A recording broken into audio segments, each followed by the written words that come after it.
तो स्वागत है अपने यूट्यूब चैनल से फॉर क्लासेस में। और आज हम लोग बात करने वाले हैं क्लास 9 के एनसीईआरटी साइंस का चैप्टर नंबर 9 बल तथा गति के नियम में एक स्तंभिक संरचना से जुड़ा हुआ हमें कुछ न्यूमेरिकल्स पूछे जाते हैं। उन सारे न्यूमेरिकल्स को बनाने का तरीका को सीखने वाले हैं, क्योंकि फिजिक्स में यानी कि स्तंभिक संरचना से जुड़ा हुआ हमें बहुत सारा क्वेश्चन देखने को मिलेंगे और सारे क्वेश्चन को सॉल्व तो हम लोग करेंगे नहीं, तो क्यों ना हम उसका तरीका को सीख लेते हैं। तो आइए हम लोग सीखते हैं इस वीडियो में कि स्तंभिक संरचना से जुड़ा हुआ यदि हमें कोई न्यूमेरिकल्स पूछे जाते हैं तो उसको किस तरह से बनाया जाना चाहिए। किसी भी न्यूमेरिकल्स को सॉल्व करने से पहले हमें यह देखना और यह जानना बहुत ज़्यादा जरूरी होता है कि यह जो न्यूमेरिकल्स का क्वेश्चन हमें दिया गया है वो न्यूमेरिकल्स मेरा मैथ का हो या फिर फिजिक्स का हो, उससे जो रिलेटेड जितना भी इस टाइप के फॉर्मूले हमें देखने को मिलते हैं, जितने भी टर्म्स हमें यहाँ पर यूज करेंगे उससे जुड़ा यदि हमें कोई फॉर्मूला मिलता है तो उस सारे फॉर्मूलों को एक जगह पर पहले नोट डाउन करना और फिर जा करके हम इस क्वेश्चन को बनाने के लिए आते हैं। तो जितने सारे फॉर्मूले के हमें यहाँ पर जरूरत पड़ने वाली वह सारा फॉर्मूला मैं यहाँ पर नोट डाउन करके रखूँगा। इससे क्या होगा कि जब आप इस क्वेश्चन को बनाएंगे तो क्वेश्चन को समझ करके ये जान पाएंगे कि हमें किस टाइप के क्वेश्चन के लिए किस फॉर्मूला का यूज करना होगा, चाहे वो मैथ के बारे में बात किया जाए या फिर आप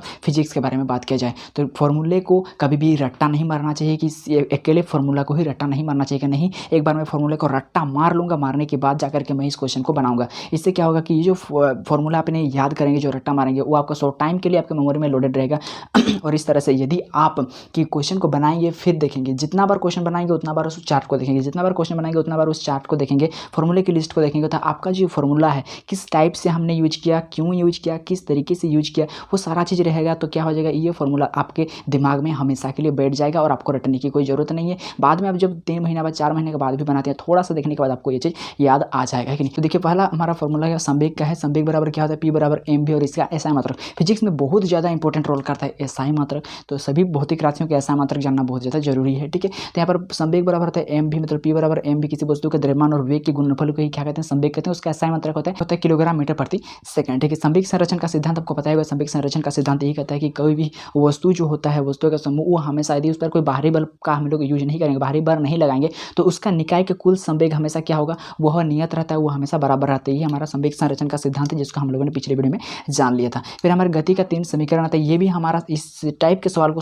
सॉल्व करने के लिए कभी कभी मदद करने के लिए आते हैं। गति का 3 समीकरण जिसको हमने याद किया था कि v बराबर होता है u plus a t s बराबर u t plus half a t square, और v स्क्वायर बराबर होता है यू स्क्वायर प्लस 2as। ये तीनों समीकरण किस प्रकार से यूज किया जाना चाहिए, इसका यूजेज मैंने गति के चैप्टर में बता दिया है। गति का न्यूमेरिकल्स में मैंने बता दिया, वहाँ पर जाके आप देख सकते हैं। फिर हमें याद रखना पड़ेगा कि बल का फॉर्मूला, यहाँ पर बल भी बहुत ज़्यादा काम आने वाला है। कभी कभी हमें संवेग संरचना में वेग और द्रव्यमान के साथ साथ कभी वेग का भी बल का भी गणना करने के लिए कह दिया जाता है। तो बल का भी आपको फॉर्मूला याद होना चाहिए और उसका एसआई मात्रक भी याद होना चाहिए। तो बल पूछने का बहुत सारा तरीका होता है, मैंने आपको बता दिया था। यदि आपको त्वरण दिया है तो त्वरण के हिसाब से बल पूछेगा तो ये फॉर्मूला लगेगा। संवेग के आधार पर, देखिए संवेग के आधार पर यदि आपको फोर्स पूछा जाता है तो वहाँ पर एक अलग फॉर्मूला होता है, और वेग में परिवर्तन की दर के हिसाब से यदि कोई फॉर्मूला पूछा जाता है तो भी इसका एक अलग फॉर्मूला होता है। तीनों फॉर्मूला मैंने पिछले वीडियो में आपको बता दिया था।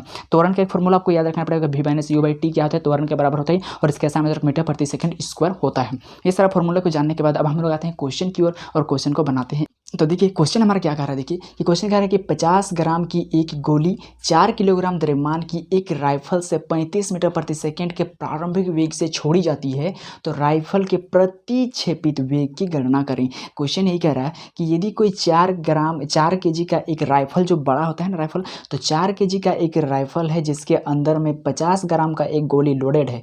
इस गोली को यदि हम छोड़ते हैं, फायर करते हैं, गोली जो है मेरा 35 मीटर प्रति सेकंड के वेग से आगे तो चला जाएगा, क्या बंदूक भी पीछे की ओर कुछ ना कुछ वेग से आएगा क्या। संवेग संरचना का सिद्धांत तो यही कहता है कि वस्तुओं में की निकाय में जो संवेग होती है वो हमेशा नियत होती है। नियत होती है कहने का मतलब है कि ये गोली और ये जो बंदूक है दोनों ही का संवेग, कुल संवेग हमेशा क्या होती है, नियत होती है। यही मेरे संवेग संरचना का सिद्धांत निकालता। यदि गोली 5 न्यूटन के, मतलब यदि गोली कुछ वेग से आगे की ओर जाएगा तो बंदूक भी स्वाभाविक है कि कुछ वेग से पीछे की ओर आएगा। क्यों आएगा, ताकि क्या हो, ये जो संवेग है वो मेरा फिर से बराबर हो जाए, यानी कि संवेग फिर से मेरा क्या हो जाए, नियत हो जाए। देखते हैं कि क्वेश्चन में हमें क्या क्या दिया हुआ है। 50 ग्राम की एक गोली, हमें गोली का द्रव्यमान हम इसको मान देते हैं क्या, पहले हम लोग बंदूक का द्रव्यमान को मानते हैं क्या, m1 मानते हैं, और गोली का द्रव्यमान को क्या मानते हैं, m2 मानते हैं। तो हमें बंदूक का जो द्रव्यमान हमको नहीं, गोली का द्रव्यमान दिया कितना, 50 ग्राम हमें दिया गया है। एसआई मात्रक हमेशा चेक करना पड़ता है, आपको पता है फिजिक्स के न्यूमेरिकल्स में एसआई मात्रक चेक करना बहुत ज़्यादा जरूरी है। तो m2 मतलब गोली का द्रव्यमान हमको दिया हुआ है 50 ग्राम, लेकिन ग्राम मेरा द्रव्यमान का एसआई मात्रक नहीं है, तो इसे ग्राम में चेंज करने के लिए आपको पता है क्या करना पड़ता है कि कभी भी ग्राम को किलोग्राम में चेंज करने के लिए 1/1000 से उसको भाग करना पड़ता है। तो इस प्रकार से मेरा जो गोली का द्रव्यमान निकलेगा वो कितना निकले, 0 से 0 खत्म 1 2 यानी कि 0.05 मीटर प्रति सेकेंड, ये मेरा निकलेगा गोली का द्रव्यमान निकलेगा। ठीक है, क्या आपका राइफल का भी दिया हुआ है, क्या राइफल का द्रव्यमान, हाँ 4 kg दिया हुआ है, ये तो मेरा 4 है और ये kg में दिया है, मतलब यह मेरा सही है। यहाँ तक समझ में आ गया। और फिर क्या दिया है कि वेग, अब वेग क्या है, इसकी वेग भी अपना प्रारंभिक वेग, हम बंदूक का वेग को v1 नाम देते हैं, तो v नहीं कहते u कहते हैं, क्योंकि यह इसकी स्थिति प्रारंभिक है और इसकी स्थिति मेरी दूसरी है। स्थिति 1 स्थिति 2 कहने का मतलब ये है जब गोली इस बंदूक के, जब गोली इसमें लोडेड था और जब फायर नहीं किया गया था तो इन दोनों की स्थिति क्या थी, ये दोनों विराम अवस्था में थे। और जब यहाँ पर गोली को छोड़ा जाता है तो एक दूसरी स्थिति उत्पन्न होती है जहाँ पर गोली जो है इस बंदूक से निकला हुआ रहता है। तो ये मेरा दूसरा कंडीशन हुआ, ये मेरा पहला कंडीशन हुआ। इसीलिए पहली स्थिति में प्रारंभिक वेग जो क्या हो जाएगा, वो मेरा 0 मीटर प्रति सेकेंड होगा। क्यों 0 मीटर प्रति सेकंड होगा, क्योंकि जो बंदूक है क्या गति कर रहा है क्या नहीं ना कर रहा है, वो एक जगह पर स्थित है, इसलिए वेग क्या हो जाएगा मेरा 0 मीटर प्रति सेकंड। तो यहाँ पर जो गोली है, गोली भी तो बंदूक के साथ एक ही जगह पर स्थित है, तो ये भी मेरा क्या हो जाएगा 0 मीटर प्रति सेकंड, यानी कि इसका भी प्रारंभिक वेग क्या, सॉरी यहाँ पर kg, 0 मीटर प्रति सेकंड हो जाएगा। अब हम लोग देखेंगे कि जो बंदूक है इसमें अपना कुल संवेग कितना रहेगा, तो पता है P बराबर होता है m इंटू v, है कि नहीं। और यहाँ पर जो मेरा गोली है इसका भी अगर द्रव्यमान को चेक करें तो ये भी होता है मेरा mv। यहाँ पर देखेंगे इसका द्रव्यमान है 4 इंटू ये 0 हो जाएगा और P1 का मान हो जाएगा 0 कर होता है। इसका ऐसा ही मतलब है 0 किलोग्राम मीटर प्रति सेकेंड। बार बार लिखने से हमें बार बार याद हो जाता है, जैसे कि मैंने कहा। फिर यहाँ पर भी अगर चेक करेंगे तो ये भी मेरा P बराबर m भी होता है, तो यहाँ पर भी मान रखेंगे। तो द्रव्यमान कितना दिया हुआ है, तो द्रव्यमान मैंने लेकर निकाला 0.05 इंटू वेग कितना दिया हुआ है, तो इसकी भी वेग क्या है 0 है, क्योंकि गोली भी प्रारंभिक स्थिति में है, विरामावस्था में है। तो इस प्रकार से मेरा दूसरी स्थिति में भी क्या निकलेगा, ये भी मेरा 0 kg मीटर प्रति सेकेंड दूसरी, यानी कि गोली का भी संवेग मेरा क्या है। और अभी यदि मैं कुल संवेग की गणना करूं, इस स्थिति में बंदूक का भी और गोली का भी, तो P बराबर क्या हो जाएगा, P1 प्लस P2 हो जाएगा। मतलब क्या P1 भी 0 प्लस P2 भी 0 तो फाइनल मेरा क्या हो जाएगा, ये मेरा 0 किलोग्राम मीटर प्रति सेकेंड। जो यहाँ पर प्रारंभिक स्थिति है, प्रारंभिक बंदूक और गोली की जो प्रारंभिक स्थिति है, ये क्या हो जाएगा मेरा 0। दूसरी स्थिति में देखें तो क्या इसका द्रव्यमान चेंज हो गया, क्या, क्योंकि इसका द्रव्यमान को m1 मान दिए हैं, इसका द्रव्यमान को हम m2 मान दिए हैं, तो इसका द्रव्यमान तो चेंज नहीं होगा। 4 किलो का है तो ये मेरा 4 kg ही रहेगा। यहाँ पर भी इसका द्रव्यमान चेंज नहीं होगा, 0.05 kg का हम निकालेंगे तो ये मेरा उतना ही रहेगा। वेग की अगर बात करें तो इसका वेग को 1 नाम देंगे। अब ये अंतिम वेग दूसरी स्थिति में आ गया है, इसलिए वेग भी हम क्या कर दिए, भी लिख लिए। यही वेग को हमें क्या ज्ञात करना है, हमको नहीं पता है कितना होगा। यहाँ पर भी इसका वेग अगर देखते हैं, इसकी वेग की अगर गणना करें, इसके वेग देखते हैं तो गोली की जो वेग है वो हमें दिया हुआ है कितना, 35 मीटर प्रति सेकेंड, ये हमें दिया हुआ है। अब हम क्या करेंगे, इसका कुल संवेग निकालेंगे, जैसे मैंने यहाँ पर निकाला था। तो कुल संवेग P बराबर क्या होता है, P1 बराबर यहाँ पर भी हो जाएगा m भी हो जाएगा, और यहाँ पर भी P2 बराबर क्या हो जाएगा, m इंटू भी हो जाएगा। यहाँ पर P1 अगर निकालेंगे तो m कितना है, द्रव्यमान है मेरा 4, और वेग कितना है तो नहीं पता, तो हम इसको मान देते V1 ही मान देते हैं। चलिए ठीक है।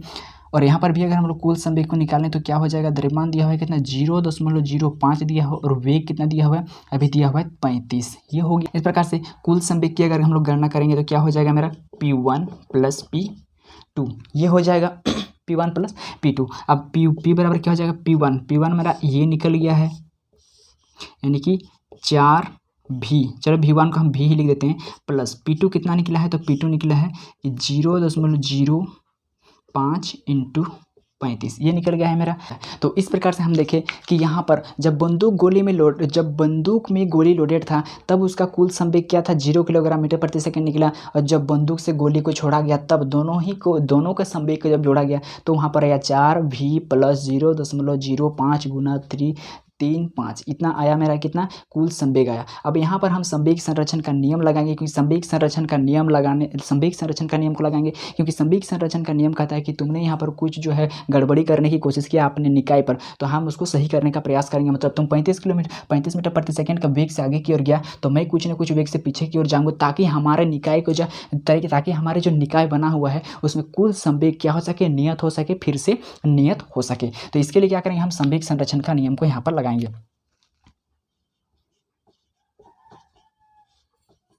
संवेग संरक्षण का नियम क्या कहता है कि m1u1 प्लस m2u2, ये m1u1 m2u2 मतलब क्या है कि ये मेरा प्रारंभिक वेग, प्रारंभिक वस्तु के लिए प्रारंभिक वेग, दूसरी वस्तु के लिए, कि ये मतलब यही है कि प्रारंभ में कुल संवेग, जो मैंने यहाँ पर प्रारंभ में कुल संवेग निकाला, यही है मेरा प्रारंभ में कुल संवेग। और ये दूसरा तरफ भी मतलब क्या है, अंतिम में कुल संवेग दिया हुआ है। तो m1u1 मेरा m1u1 निकाल दिए हैं इतना, m2u2 भी निकाले हैं इतना, m1v1 निकाले, m1v2। तो संवेग संरक्षण का इस फॉर्मूला को हम यहाँ पर लाते हैं। चलिए, तो संवेग संरक्षण का सिद्धांत का नियम कहता है क्या कि m1u1 प्लस m। लेकिन एक चीज़ यहाँ पर गौर करने वाली बात यह है कि प्रारंभ में m1u1 प्लस m2u2, प्रारंभिक स्थिति में, इस प्रारंभिक स्थिति में जो कुल संवेग है वो मेरा कुल संवेग कितना है, यहाँ 0 किलोग्राम मीटर प्रति सेकेंड। तो प्रारंभिक स्थिति में हम लिख सकते हैं m1u1 प्लस m2u2 बराबर 0 लिख सकते हैं कि नहीं लिख सकते हैं? हम यहाँ पर इसको लिख देंगे 0, ठीक है। और फिर m1v1 मतलब पहला वस्तु यानी कि बंदूक का संवेग कितना निकला है,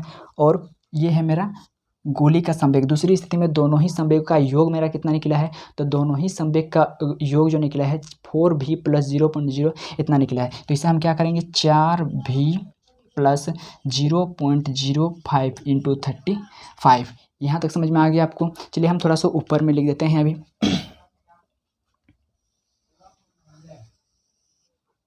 ये निकल गया मेरा यहाँ पर। अब क्या करेंगे, इस चीज़ को हम बराबर के इस साइड लाएंगे, तो ये मेरा क्या हो जाएगा, ये मेरा 4v बराबर हो जाएगा माइनस का 0.05 इंटू 35, और v बराबर क्या हो जाएगा, तो माइनस 0.05 इंटू 35/4, यही हो जाएगा। अब क्या करेंगे, इसको हम काटेंगे, तो इसका मान यदि हम काट के निकालते हैं तो इसका मान v बराबर कितना निकलेगा। अच्छा, तो v बराबर यहाँ पर मान निकल जाएगा मेरा v बराबर मेरा मान निकल रहा है कितना, ये मेरा माइनस का निकल रहा है 0.40 इतना मीटर प्रति सेकेंड। ये मेरा क्या निकल रहा है, भी निकल रहा है। इसका कहने का मतलब क्या है, इसको समझिए थोड़ा सा कि ये इसका कहने v बराबर जो निकला माइनस से 0.40 मीटर प्रति सेकंड, ये क्या है, ये बंदूक की गति है, बंदूक का वेग है, प्रतिक्षेपित वेग है, मतलब पीछे की ओर आने वाली वेग है। यदि किसी बंदूक के अंदर में गोली लोडेड है और उस पर यदि मैं बंदूक की गोली को छोड़ देता हूँ, ट्रिगर को दबा देता हूँ, तो ये अगर 35 मीटर प्रति सेकेंड का वेग से आगे की ओर जाएगा, तो ये भी क्या 0.40 मीटर प्रति सेकंड का वेग से पीछे की ओर आएगा। क्यों आएगा, ताकि यहाँ पर संवेग संरक्षण का नियम का पालन किया जा सके और निकाय का कुल संवेग को फिर से नियत किया जा सके। इसीलिए कुछ वेग से यदि गोली निकाल करके जाता है तो कुछ वेग से बंदूक भी पीछे की ओर हटता है, इसीलिए हमें झटका महसूस होती है, ठीक है। तो यहाँ पर आपको समझ में आ गया होगा किस प्रकार से हमने सॉल्यूशन किया, एक बार फिर से बता दे रहा हूँ। चलिए, क्योंकि ये प्रारंभिक स्थिति है जब बंदूक के अंदर में गोली लोड थी। ये मेरा दूसरी स्थिति जब बंदूक से गोली को छोड़ी गई, तो यहाँ पर भी मेरा बंदूक का अपना संवेग होगा और यहाँ पर गोली का अपना संवेग होगा। बंदूक का संवेग मेरा यहाँ पर 0 होगा क्योंकि इसका प्रारंभिक वेग 0 हो गया। यहाँ पर क्योंकि गोली भी प्रारंभिक स्थिति में है, विरामावस्था में है, तो इसकी भी मेरा क्या हो जाएगा, वेग 0 हो जाएगा। अब यहाँ पर दोनों ही स्थिति बंदूक और इसका कुल संवेग की अगर गणना करें, जो m1u1 प्लस m2u2 है, कुल संवेग प्रारंभिक स्थिति की, वो मेरा क्या आ गया, 0 आ गया। दूसरी स्थिति में हम लोगों ने फिर से देखा तो द्रव्यमान तो दोनों का चेंज नहीं होता, लेकिन वेग हमें बंदूक का निकालने के लिए कहा गया था और हमें गोली का वेग दिया हुआ था। इस प्रकार से इसका भी संवेग निकाले और इसका भी संवेग निकाले, कुल संवेग मेरा इतना निकल गया था। तो संवेग संरक्षण का नियम को यहाँ पर लगाया और चूंकि प्रारंभिक स्थिति में कुल संवेग 0 था तो मैंने 0 बैठाया और अंतिम कुल संवेग हमने इतना निकाला था तो मैंने इतना लिख दिया। अब यहाँ पर से आर पार कर दिया, तो इस प्रकार से वेग यानी कि बंदूक की जो वेग निकल गया मेरा, वो कितना निकला, -0.40। माइनस जो होता है वो डायरेक्शन को बताता है कि यदि वो पॉजिटिव में इस पूर्व की ओर जा रहा है तो बंदूक की दिशा किधर होगी, पश्चिम की ओर होगी।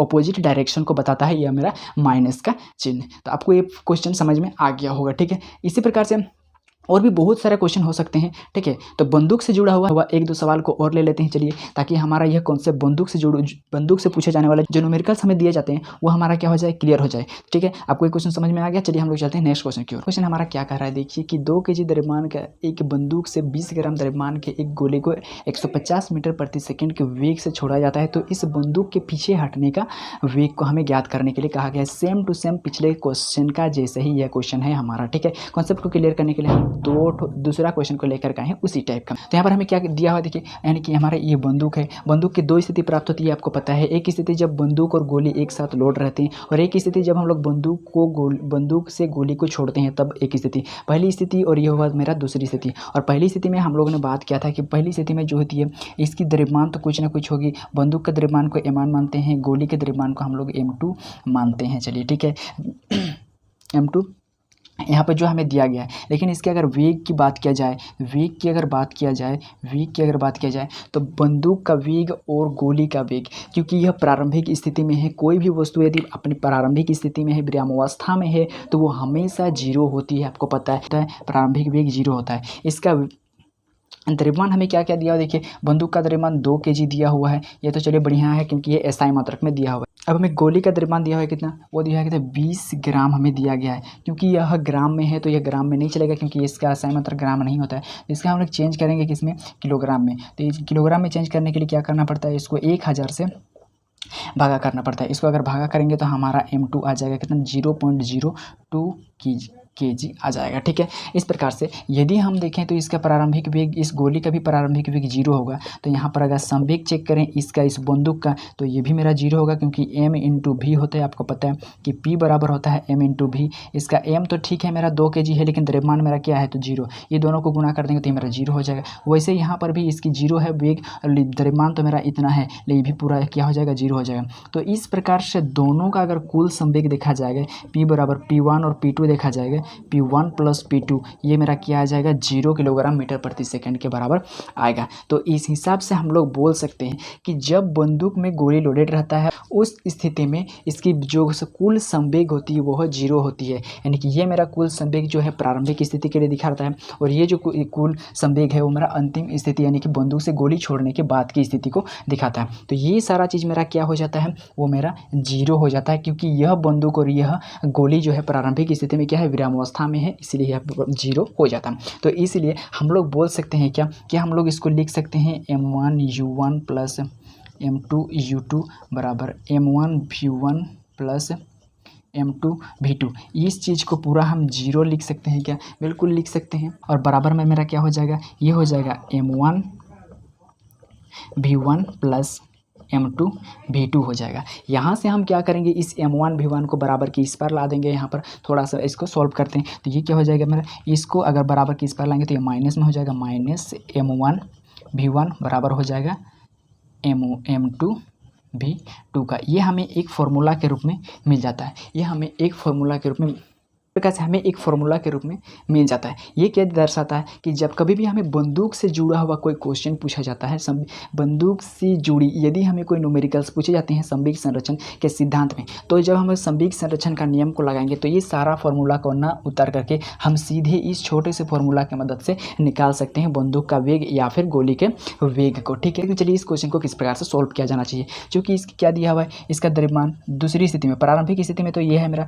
दूसरी स्थिति में क्या इसका वेग द्रव्यमान चेंज हो जाएगा क्या, दूसरी स्थिति में इसका द्रव्यमान नहीं चेंज होगा क्योंकि द्रव्यमान कभी भी चेंज नहीं होता है। ये हो गया, इसका द्रव्यमान जो है,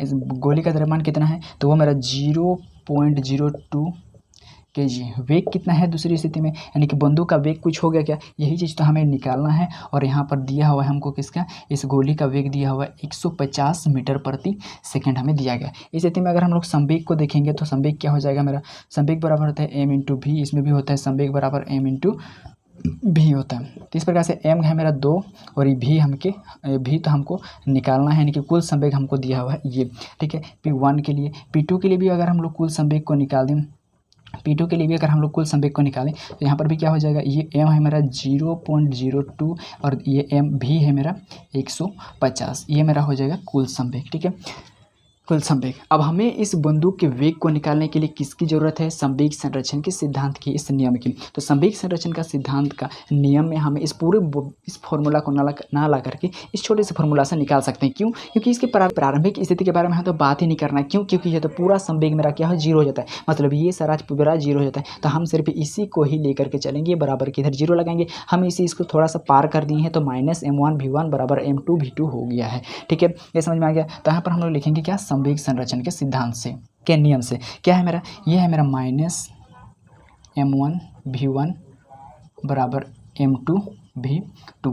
तो M1 V1 क्या दिया है देखिए, M1V1 हमने पहले ही यहाँ पर निकाला है क्या, 2V, माइनस है तो माइनस, और ये मेरा 2V हो गया। इधर भी से क्या निकाला है, 0.02 इंटू 150, ये है मेरा। अब यहाँ से अगर V को अलग करेंगे तो 0.02 इंटू 150, और बट्टे के नीचे क्या हो जाएगा, 2 हो जाएगा, ये यहाँ से कट जाएगा, और यहाँ पर V बराबर हमको क्या मिल जाएगा, -150,